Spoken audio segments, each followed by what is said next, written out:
എന്റെ സ്നേഹം ഞാൻ നെക്സ്റ്റ് ലെവലിലേക്ക് തള്ളാന്ന് വിചാരിക്കുന്നു. നെക്സ്റ്റ് ലെവൽ എന്ന് വെച്ചാൽ എന്താണെന്നല്ലേ നിങ്ങൾ ആലോചിക്കുന്നത്? ഇഷ്ടത്തിലായതിനു ശേഷം രണ്ടുപേരും തമ്മിൽ എത്ര നേരമാണ് നോക്കിക്കൊണ്ടിരിക്കുക? ഈ ഹഗ്ഗിങ്, ടച്ചിങ്, കിസ്സിങ് ഒക്കെ, പിന്നെ മറ്റേ കാര്യങ്ങളൊക്കെ. അയ്യോ, അങ്ങനെ ഒരുപാടുണ്ട്. Idea. Hey Mahi, good news. You know what is the good news? It's a good news. It's really a good news. You know that? എന്ത് ഗുഡ് ന്യൂസ്? എന്നെ ഇന്റർവ്യൂ അറ്റൻഡ് ചെയ്യാൻ പറഞ്ഞു. ഓ, ഭയങ്കര ഗുഡ് ന്യൂസ് അല്ലേ ഇത്? എന്തൊരു ഗുഡ് ന്യൂസ് ആണ് ഇത്? നീ ഇങ്ങനെ കെട്ടിപ്പിടിച്ച് നിന്നോണ്ടിരുന്നാലേ ഗുഡ് ന്യൂസ് പിന്നെ ഞാൻ പറയേണ്ടി വരും. Hello, I am little busy. I will call you back. Okay, bye. എന്താ ഉമ്മ വയ്ക്കാനാ? വേണ്ട. എത്ര ദിവസത്തേക്കാ ഇങ്ങനെ? എനിക്ക് നിന്നോട് ക്രിക്കറ്റ് കളിക്കണം. ഈ ആണുങ്ങൾക്ക് പെണ്ണുങ്ങളായിട്ട് കബഡി കളിക്കാനാ ഇഷ്ടം. നിനക്കെന്താ ക്രിക്കറ്റ് കളിക്കാൻ ഒരു ആഗ്രഹം? സന്തോഷമായി പോയിക്കൊണ്ടിരുന്ന എന്റെ പ്രണയത്തിനിടയിൽ ഒരു ബ്രേക്കിംഗ് ന്യൂസ്. എന്താ മച്ചു, അനിയത്തേക്ക് എങ്ങനെയുണ്ട്? മച്ചു, നിന്നോടൊരു കാര്യം പറയട്ടെ. വേണ്ട, കേൾക്കാൻ ഒരു മൂഡില്ല. കേൾക്കാൻ മൂഡില്ലേ? ശരി, മൂടുള്ളവരോട് പറയാം. ഹലോ കസ്തൂരി, സംസാരിക്കുന്നത് കേൾക്കുന്നുണ്ടോ? ആ രവി, എനിക്ക് കേൾക്കുന്നുണ്ട്. ഇന്ന് നമ്മുടെ അബിയില്ലേ, അവന്റെ ലവർ മഹീനെ പെണ്ണ് കാണാൻ വരിക. ചെറുക്കന്റെ ഭാഗത്തുനിന്ന് എല്ലാ ആൾക്കാരും വന്നിട്ടുണ്ട്. അവിടെ സിഗ്നൽ എങ്ങനെയുണ്ട് കസ്തൂരി? ഇവിടെ സിഗ്നലിൽ ഡിസ്റ്റർബൻസ് ഉണ്ട്. എനിക്ക് ശരിക്കും കേൾക്കുന്നില്ല. അന്ന് എന്റെ മനസ്സ് ഭയങ്കര ഡിസ്റ്റർബ്ഡ് ആയിരുന്നു. എന്താ ചെയ്യേണ്ടെന്ന് ഒരു പിടിയുമില്ല. ആ ടെൻഷനിൽ ഞാൻ സിഗരറ്റ് വലിച്ചുമില്ല, വെള്ളം അടിച്ചുമില്ല. എനിക്ക് ഇഷ്ടപ്പെട്ടത് ഞാൻ ഉണ്ടാക്കി കഴിക്കുകയായിരുന്നു ചെയ്തത്. ആ സമയത്ത് ദോശക്കല്ലിൽ എണ്ണ ഒഴിച്ച ഒരു പുക വരില്ലേ, അതേപോലെ അവൾ അവിടെ വന്നു. ഫോൺ ചെയ്തിട്ട് എന്താ നീ എടുക്കാതിരുന്നേ? എടുക്കാനൊരു ബലമില്ലെന്നേ. അതൊക്കെ പോട്ടെ, ഞാൻ ഇവിടെയുള്ള നിന്നോട് ആരാ പറഞ്ഞ? കസ്തൂരി, എനിക്ക് നിന്നോട് സംസാരിക്കണം. നീ എന്താ വല്ലാതിരിക്കുന്നെ? വീട്ടില് ഗ്യാസ് തീർന്നുപോയി, അതുകൊണ്ടാ. അല്ല, നീ എന്താ നല്ലോണം ജോലിക്കുന്ന? എന്റെ വീട്ടിൽ എക്സ്ട്രാ സിലിണ്ടർ ഉണ്ട്, അതുകൊണ്ട്. ഓ, അങ്ങനെയാണെങ്കിൽ എക്സ്ട്രാ സിലിണ്ടർ ഉണ്ടെങ്കിൽ വീട്ടിൽ എന്തോ ഒരു ഫംഗ്ഷൻ ഉണ്ടാവാൻ പോകുന്ന. നീ എന്താ ഇങ്ങനെയൊക്കെ സംസാരിക്കുന്നത്? എത്ര എക്സ്പീരിയൻസ് ഉണ്ടായാലും ഫസ്റ്റ് നൈറ്റിൽ ആദ്യമായിട്ടെന്നേ പറയാൻ പാടുള്ളൂ. അപ്പൊ മാനം പോയാലും അറ്റ്ലീസ്റ്റ് മര്യാദയെങ്കിലും ഉണ്ടാവും. നോക്കു മഹി, ഞാൻ പറയുന്നത് നിനക്ക് മനസ്സിലായില്ലെങ്കിലും അറ്റ്ലീസ്റ്റ് എന്റെ മനസ്സിലുള്ള ഫീലിങ്സ് എങ്കിലും മനസ്സിലാക്കുമെന്ന് വിചാരിച്ചു. നീ എന്തോ ടെൻഷനിലാന്നറിയാം. ഞാൻ ഇറങ്ങാണ്. ഞാൻ ഇറങ്ങാന്ന്. എത്ര പ്രാവശ്യം പറയാ ഓട്ടോയ്ക്ക് കൊടുക്കാൻ കാശ് വേണം നിനക്ക്? കസ്തൂരി, നിനക്ക് ഒരു പണിയൊന്നുമില്ലേ? ഞാൻ എന്താ ചെയ്യുന്നത്, എവിടെയാണെന്ന് എല്ലാം അവളോട് പറഞ്ഞോണ്ടിരിക്കണോ? അവളുടെ വീട്ടില് ഇന്ന് അവളെ പെണ്ണ് കാണാൻ വരുന്നുണ്ടെന്നാ പറഞ്ഞ്. അതുകൊണ്ടാ നിന്നോട് സംസാരിക്കണമെന്ന് വളരെ ടെൻഷനായി ചോദിച്ചത്. അതുകൊണ്ടാ പറഞ്ഞേ. നാക്കിൽ മുറിവേറ്റാൽ നല്ല വേദനയായിരിക്കും. അതേ നാക്കുകൊണ്ട് രണ്ട് ഹൃദയത്തെ വേദനിപ്പിച്ചാൽ അവർക്കത് ഒരുപാട് സങ്കടമായി മാറും. മഹിയോട് എത്രയും പെട്ടെന്ന് സോറി പറയണം. അന്ന് ഹോളി ആയിരുന്നു. മഹിയോട് സോറിയും പറഞ്ഞ് അവളോടൊപ്പം ഹോളി ആഘോഷിക്കാൻ ആഗ്രഹിച്ചു. Mahi, I am sorry. എന്താ നല്ല കൂളാണല്ലോ. ഗ്യാസ് സിലിണ്ടർ വന്നു അല്ലേ? ഫ്രീ ഡെലിവറിയാ. വല്ലപ്പോഴെങ്കിലും നീ എന്റെ ഫീലിങ്സ് മനസ്സിലാക്കുന്നുണ്ടല്ലോ. ചില കാര്യങ്ങൾ അടുത്തുള്ളതിനേക്കാളും ദൂരെ ഉള്ളപ്പോഴാ വാല്യൂ മനസ്സിലാവുക.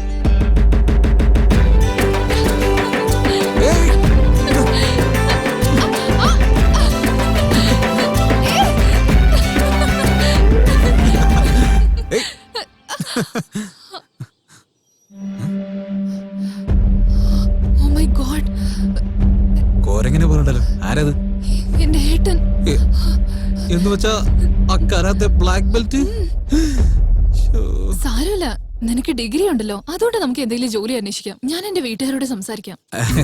അത് പിന്നെ 1-2 സബ്ജക്റ്റ് ഞാൻ കാറ്റിലെ പറപ്പിച്ചു കളഞ്ഞു. ഇനി ഒന്നും ചെയ്യാൻ പറ്റില്ല, എല്ലാം പോയി.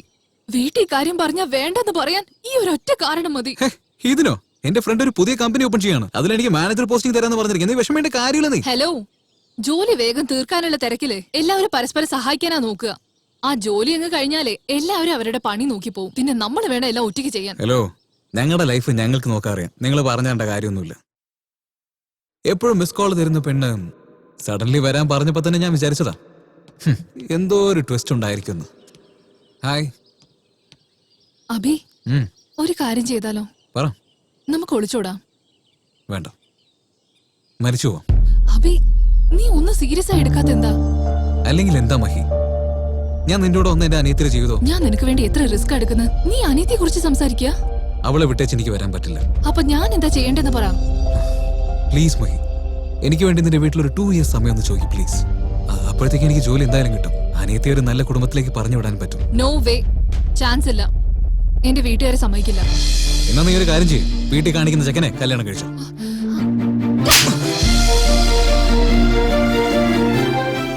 അല്പം പോലും സീരിയസ്നെസ് ഇല്ലാത്ത നിന്റെ കൂടെ ജീവിക്കാതിരിക്കുന്നതാ നല്ലത്. അനിയത്തെ വിട്ടേച്ച് വരുന്നതാണോ നിന്റെ സീരിയസ്നെസ്? പ്ലീസ് മഹി, എനിക്ക് കുറച്ച് സമയം വേണം.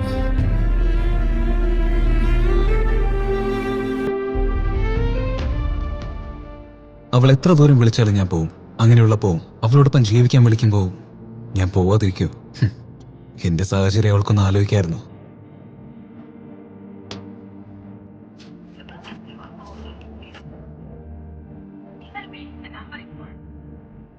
നമ്മൾ പ്രേമിക്കുന്ന കുട്ടി നമ്മുടെ അടുത്തില്ലാത്തപ്പോ എന്തുമാത്രം വിഷമമായിരിക്കുന്നത് എനിക്ക് അപ്പോഴാണ് മനസ്സിലായത്.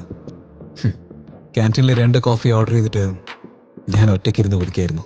Credit card, debit card, finance, insurance, mobile offers, ഇത്രയൊക്കെ എന്തിനാ? കടം വാങ്ങിയവൻ്റെ അടുത്തുനിന്നും അങ്ങനെ എല്ലാവരുടെ ഫോൺ വരുന്നല്ലാതെ എൻ്റെ മഹീൻ്റെ അടുത്തുനിന്ന് ഒരു കോൾ പോലും വന്നില്ല. അതിലെനിക്ക് നല്ല വിഷമമുണ്ട്. മെഗാസ്റ്റാറിന്റെ സിനിമയ്ക്ക് ഫാൻസ് എല്ലാവരും കാത്തിരിക്കുന്ന പോലെ മഹിയുടെ കോളിന് വേണ്ടി ഞാൻ കാത്തിരിക്കുകയായിരുന്നു. അതേപോലെ പടം ഇറങ്ങി പിന്നെ മഹീൻ്റെ അടുത്ത് എനിക്കൊരു കോൾ വന്നു. ഹലോ, നീ എവിടെയായിരുന്നു ഇത്രയും നാളായിട്ട്? ഫോൺ സ്വിച്ച് ഓഫ് ആയിരുന്നല്ലോ. അതൊക്കെ ഞാൻ വന്നിട്ട് പറയാം. 1 hour പാർക്കിലേക്ക് വാ, എനിക്ക് സംസാരിക്കാനുണ്ട്. Okay okay, 1 hour കാണണമെന്നോ? പയ്യന്മാരെപ്പോഴും പറഞ്ഞ സമയത്ത് വരില്ല, പെണ്ണുങ്ങൾ പറഞ്ഞ സമയത്ത് റെഡിയാവില്ല. പക്ഷെ അന്ന് രണ്ടും ഒരേ സമയത്ത് നടന്നു.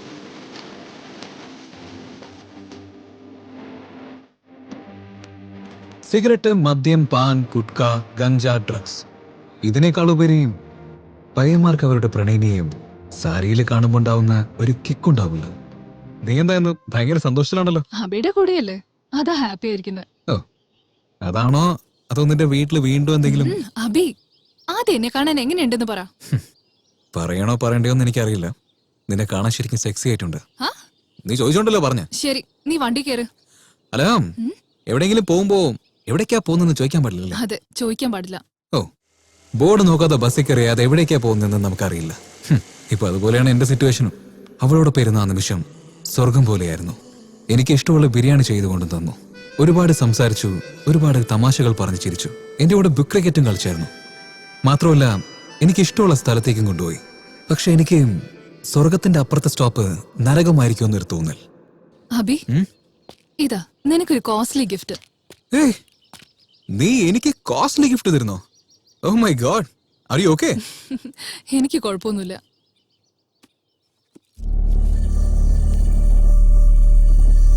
ഹലോ, ഞാൻ തന്ന മോതിരോട് പോയി.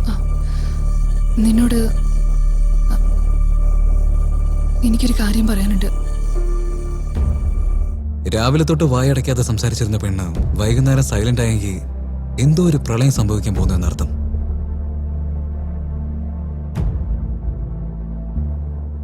ഇവിടെ വന്നിട്ട് 1/2 an hour ആയി. എന്തോ പറയണമെന്ന് പറഞ്ഞില്ല. പറയണമെന്നുണ്ട്, പക്ഷെ എനിക്ക് പറ്റുന്നില്ല. അന്ന് മഴയുണ്ടാവാനുള്ള യാതൊരു സാധ്യതയുണ്ടായിരുന്നില്ല. പക്ഷേ എന്റെ ഹൃദയത്തിൽ ഇടിയും അവളുടെ കണ്ണുകളിൽ ഭയവും ഉണ്ടായിരുന്നു. ഞാൻ തന്ന മോതിരമുള്ള സ്ഥലത്ത് വേറൊരു മോതിരമുള്ളപ്പോ തന്നെ എനിക്ക് മനസ്സിലായി, നീ ഇനി എന്റെ അല്ലെന്ന്. കാണിച്ചേ, പുതിയതല്ലേ, ഇനി പഴയതായിക്കോളും.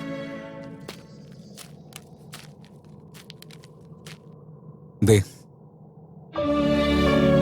സിം ദൂരെ കളഞ്ഞു. ഇനി വിളിക്കാൻ പറ്റില്ല, കോൾസ് വരില്ല. ഫേസ്ബുക്കിൽ account delete ചെയ്തോളെ.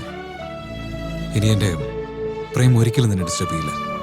You know, in future cinema തിയേറ്ററിലോ ഷോപ്പിംഗ് മോളിലോ നിന്റെ ഹസ്ബൻഡ് കൂടെ എന്റെ മുന്നിൽ വന്ന എനിക്കറിയാത്ത പോലെ ഞാൻ പൊയ്ക്കോളാം. I swear, I promise. But നിനക്ക് എപ്പോഴെങ്കിലും എന്തെങ്കിലും പ്രശ്നം ഉണ്ടായാൽ ഞാൻ ഒരുത്തനുള്ളത് നീ മറക്കരുത്. ബൈ ചാൻസ് എനിക്ക് കല്യാണമായാൽ മാത്രം പഴയ ഫോട്ടോയിൽ പോലെ നീ എന്നെ തരരുത്. ഓക്കെ? കാരണം നീ എനിക്ക് ചെയ്ത പോലെ എനിക്ക് എന്റെ വൈഫിനെ ചീറ്റ് ചെയ്യാൻ പറ്റില്ല. എന്നാ നീ തന്ന കോസ്റ്റ്ലി ഗിഫ്റ്റ്, എക്സ്പയറി ആയ മെഡിസിൻ ജീവനെ തന്നെ അപകടമാണ്. ബട്ട് നിനക്ക് എന്റെ കയ്യിൽ നിന്ന് ഗിഫ്റ്റ് കിട്ടണമെന്ന് ഒരുപാട് ആഗ്രഹിച്ചതല്ലേ? ഹലോ, ഞാൻ മരിക്കാനൊന്നും പോകുന്നില്ല എന്റെ അവസാനത്തെ ആഗ്രഹം നിറവേറ്റാൻ. പക്ഷേ ഇതുപോലത്തെ ചെറിയ ആഗ്രഹങ്ങളൊക്കെ നിറവേറ്റി എന്റെ ജീവിതത്തിൽ വെളിച്ചം കാണിച്ച പോലെ നീ ഫീൽ ചെയ്ത്. എനിക്കൊരൊറ്റ ആഗ്രഹമുള്ളൂ. I just want to spend the rest of my life with you. നിന്നോടൊരു കാര്യം പറയട്ടെ, പയ്യന്മാരെ പുറത്ത് കാണുമ്പോൾ കളിപ്പിള്ളേരെ പോലെ തോന്നിയാലോ മനസ്സിനകത്ത് സീരിയസ് ആയിട്ട് പ്രേമിക്കും. പക്ഷെ പെണ്ണുങ്ങളോ സീരിയസ് ആയിട്ട് പ്രേമിക്കുന്ന പോലെ കാണിച്ചാലും അവരുടെ മനസ്സിന് എളുപ്പത്തിൽ വലിച്ചെറിഞ്ഞാളെ. എനിവേസ്, എന്നെ പോലുള്ള കാമുകന്മാരെ പ്രേമത്തിൽ തോറ്റുപോയി കഴിഞ്ഞാൽ പറയുന്ന ഡയലോഗ്, നീ എവിടെയാണെങ്കിലും ആരോടൊപ്പം ആണെങ്കിലും സന്തോഷമായിട്ട് ജീവിക്കേ. Just be happy. നീ നടന്നാണ് പോകുന്നേ? ഞാൻ വേണമെങ്കിൽ ഡ്രോപ്പ് ചെയ്യാം. നീ എപ്പോഴും എന്നെ ഡ്രോപ്പ് ചെയ്തു എന്റെ ലൈഫിൽ നിന്ന്. ഇനി ഞാൻ എങ്ങനെ പോലെ നിനക്കെന്താ? നീ എന്നെ ഓർത്തോണ്ട് ലൈഫ് വേസ്റ്റ് ചെയ്യരുത്. നീ ആരെങ്കിലും കല്യാണം കഴിക്കണം. കറണ്ട് പോയി കഴിഞ്ഞാൽ ഇരുട്ട് തന്നെ ഇരിക്കണമെന്നുണ്ടോ? ഒരു മെഴുകുതിരി കത്തിച്ചു കളയും. പെണ്ണുങ്ങളുടെ പ്രശ്നം ചെറുതാണെങ്കിലും അവരത് കണ്ണീരിലൂടെ കരഞ്ഞു ഒഴിവാക്കും. പക്ഷെ ആണുങ്ങളോ എത്രയാണെങ്കിലും അത് മനസ്സിന്റെ ഉള്ളിൽ തന്നെ വെച്ച് വിഷമിച്ചുകൊണ്ടേയിരിക്കും.